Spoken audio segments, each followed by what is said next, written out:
Bonjour à tous, c'est Adèle pour la chaîne Jolie DP. Je vous retrouve aujourd'hui avec ma jolie boîte à mouchoirs / boîte à lingettes que j'avais reçue de chez DIY Digital Art. C'est une jolie boîte comme ceci à couvercle qui s'ouvre, non, de ce côté-là, elle s'ouvre comme ceci et donc au centre c'est comme ça. Je vous avais dit lors de l'unboxing quand je l'avais commandé avant de la commander que j'avais vérifié les mesures que j'avais mesurées par rapport à ma boîte à mouchoirs Pan que j'ai réalisée il y a déjà quelques temps. Si vous n'avez pas vu la vidéo, je vous remettrai dans le petit i d'information. La boîte à mouchoirs Pan est pas très grande, elle ne correspond pas aux boîtes en carton que nous avons en France, mais par contre si on retire les mouchoirs de la boîte en carton et qu'on les met directement dans la boîte à mouchoirs, et ben ça fonctionne très bien. Donc de partant de ce constat là, j'avais mesuré ma boîte Pan et il me semble que quand j'avais commandé cette boîte-ci, j'avais vérifié les mesures et ça correspondait. Alors peut-être que je me suis trompée quelque part ou peut-être que les informations sur le site sont légèrement erronées, je ne sais pas, mais toujours est-il que du coup là les mouchoirs ne tiennent pas dedans. J'avais testé lors de l'unboxing, ils ne tiennent pas en largeur. Alors je pense que ça peut servir en boîte à masque. Vous devez pouvoir mettre des masques propres à l'intérieur et les sortir. Par contre, en termes de taille, ça doit correspondre à la taille d'un masque, il n'y a pas de problème. Ou sinon, il faut tout simplement utiliser des mouchoirs qui sont dans des boîtes carrées. Moi, j'aimais bien le concept de la boîte à mouchoirs avec un couvercle, je vous avoue, parce que c'est vrai qu'à la maison, les mouchoirs en papier ne sont dédiés que pratiquement que aux invités. J'en utilise un quand j'huile ma poêle pour la pâte à crêpes. Et puis voilà, en gros c'est principalement parce que nous, je vous ai déjà dit, on utilise des mouchoirs en tissu à la maison, donc du coup l'idée d'avoir une boîte qui se ferme permettait d'avoir des mouchoirs qui ne prennent pas la poussière, parce que c'est vrai que mine de rien, la boîte à mouchoirs ouverte, et ben la poussière va se mettre un petit peu dedans et c'est un petit peu dommage. Donc je l'avais trouvé l'idée super sympa d'une boîte à mouchoirs à couvercle.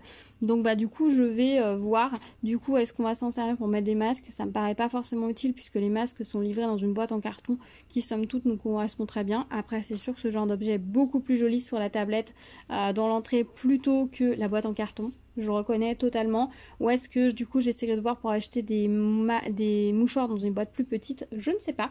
On verra ça. Toujours est-il que avant de m'en servir, il va falloir que je la réalise. Donc c'est ce que nous allons faire ensemble. Donc du coup c'est la boîte avec le mandala, hein, comme vous pouvez le constater. On a pas mal de couleurs, pas mal de petites formes spéciales à poser. Donc je pense que ça va être très chouette. Donc écoutez, je m'y mets et puis on se retrouve juste après pour mon avis final. À tout de suite.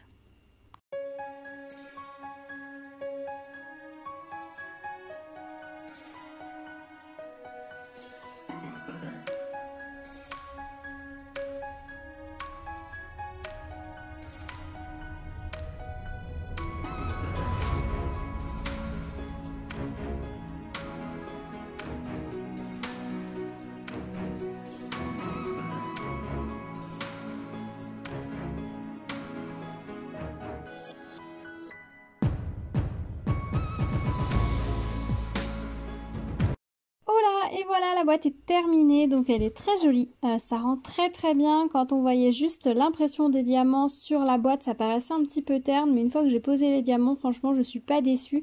C'est vraiment très lumineux, même le fond qui est d'une couleur assez neutre et assez terne, on va dire ce qui est, paraît beaucoup plus lumineuse, beaucoup plus discrète et ça fonctionne très bien. J'aime beaucoup l'association des couleurs. Au niveau des diamants, beaucoup de couleurs, donc c'était vraiment très chouette. Il y avait 13 styles de diamants sur ce modèle, donc ça fait plutôt pas mal.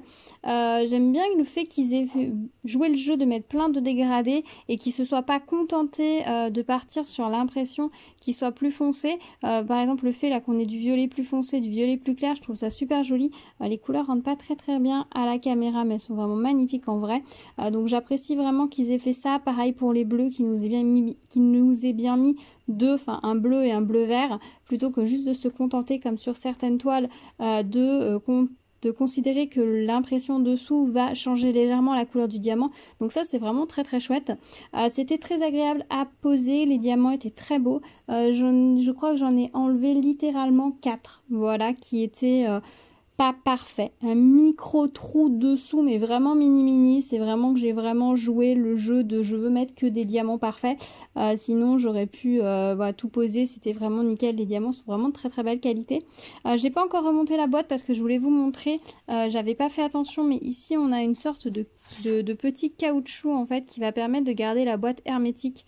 Alors plus ou moins, parce que vous voyez c'est quand même un caoutchouc assez souple qui rentre juste dans une petite rainure, donc c'est pas 100% hermétique, mais je pense que ça va rendre la boîte quand même relativement étanche. Donc si vous voulez mettre vos lingettes dedans, ça va sécher par le dessus, mais le dessous de l'air, l'air ne devrait pas rentrer sur le côté. Donc c'est plutôt pas mal, voilà, j'ai pensé que c'était peut-être une information qui vous intéresserait. Je m'en suis rendu compte quand j'ai démonté la boîte. J'avoue que ça, ce modèle-là, il a l'avantage pour une boîte à mouchoirs, une boîte à lingettes ou à ce que vous voulez, c'est qu'on peut démonter le couvercle et donc on peut diamanter à plat, ce qui aurait été beaucoup plus pratique que sur la boîte. Du coup, je remonte la boîte. Hop, voilà ce que ça donne une fois montée. Je vais vous montrer un petit peu mieux comme ceci. Donc voilà, c'est tout fait. Il n'y a plus qu'à ouvrir la boîte d'une main, c'est pas évident. Voilà. Et voilà, c'est nickel, c'est super joli. Alors bien évidemment, je vais la vernir hein, pour bien protéger les diamants, pour éviter que à la longue, ils ne s'abîment, surtout que les diamants sont surtout posés sur l'avant. Alors même si pour ouvrir, on va plutôt utiliser l'écartement des doigts comme ceci et le pouce, je pense. Ça risque peut-être d'éventuellement d'accrocher les diamants. Donc dans tous les cas, moi je vais vernir comme toujours.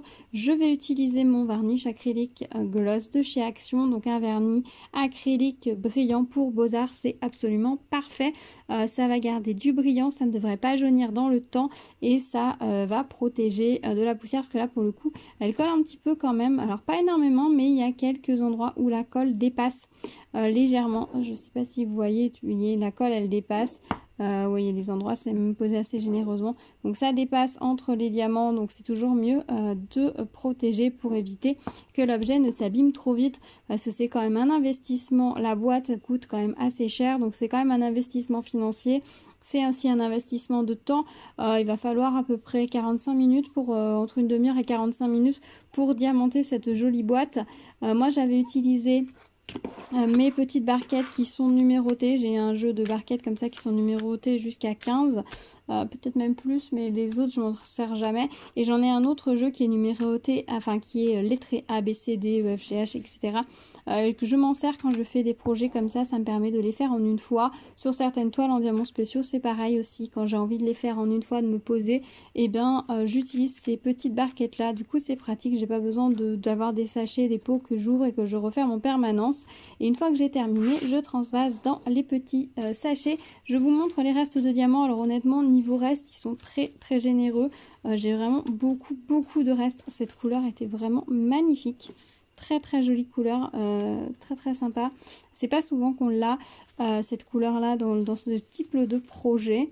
Donc voilà, vous voyez, on a vraiment un très beau reste hein, pour chaque diamant.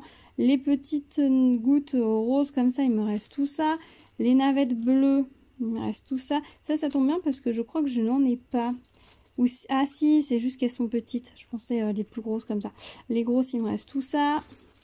Les ronds fastés, ça. Et les gouttes plates, il me reste tout ça. Donc honnêtement, niveau reste, il y a plus que ce qu'il faut. Je pourrais diamanter, je pense, 1 ou 2 boîtes supplémentaires avec mon reste de diamants pour vous dire... tellement il me reste de diamants. Alors c'est pas perdu. Si vous ne souhaitez garder que l'essentiel, gardez cela. Si vous ne voulez pas garder les strass, gardez au moins ces diamants-là. Ça peut toujours vous servir si vous faites d'autres projets en diamants spéciaux. Ça arrive qu'il y ait un diamant qui manque ou une erreur ou quoi que ce soit. Et c'est toujours mieux de garder au moins les formes spéciales. En plus, les formes spéciales, vous n'avez pas un grand choix de formes spéciales. On va tourner peut-être avec une trentaine de formes peut-être 40 à tout casser. Donc il est facile d'une toile à l'autre de les rassembler à chaque fois dans vos petits sachets. Et vous allez avoir une petite réserve plutôt sympathique qui va vous permettre éventuellement de compléter un projet si à un moment donné vous avez un manque ou de faire des petites modifications si vous souhaitez. Là, vu la quantité de diamants qui reste, si vous faites cette boîte, je vous inviterai évidemment à les garder parce qu'il y en a quand même pas mal. Vous pouvez faire des modifications sur un projet par exemple avec une telle quantité de diamants, il n'y a pas de souci, ou réaliser autre chose. Voilà, j'ai assez parlé de mes restes de diamants. Je vous remonte la boîte, je la trouve vraiment très jolie. C'était vraiment un projet très sympa à faire. Je suis très contente d'avoir choisi celle-ci et de ne pas avoir pris la rose. Je pense que celle-là, c'est vraiment très joli le motif. Vu que le mandala finit dans les verts, la boîte est vraiment liée. Vous me direz la boîte rose, vu que la boîte, le centre est rose, on commence par le centre et la boîte a les mêmes couleurs que le centre du mandala. Ça marche aussi. Les sélections de couleurs sont très chouettes. Si vous aimez ce genre de boîte, il existe aussi toute une collection de boîtes avec des motifs plus Noël, donc n'hésitez pas, elles existent à chaque fois en rose et en verte pour vous faire plaisir et pour mieux correspondre à votre intérieur. Le bas est toujours blanc. Voilà, bah écoutez, je pense que je vous ai tout dit par rapport à cette jolie boîte. Dites-moi ce que vous en pensez, si vous aussi vous l'avez acheté, si vous en servez comme boîte de lingettes, comme boîte à masque ou comme boîte à mouchoirs, et dans ces cas-là, quel type de mouchoir vous mettez dedans. Dites-moi tout, je suis assez curieuse de savoir. Donc on se retrouve dans les commentaires pour en discuter comme d'habitude. Je vous dis un grand merci d'avoir regardé cette vidéo jusqu'au bout. N'hésitez pas à liker la vidéo, vous abonner, activer la cloche pour être au courant des prochaines vidéos. Plein de choses en préparation sur la chaîne comme toujours. Pas mal de choses de Noël qui vont paraître très prochainement, donc restez à l'écoute. Je vous dis à très bientôt. Prenez soin de vous. Bonne journée. Tchou tchou.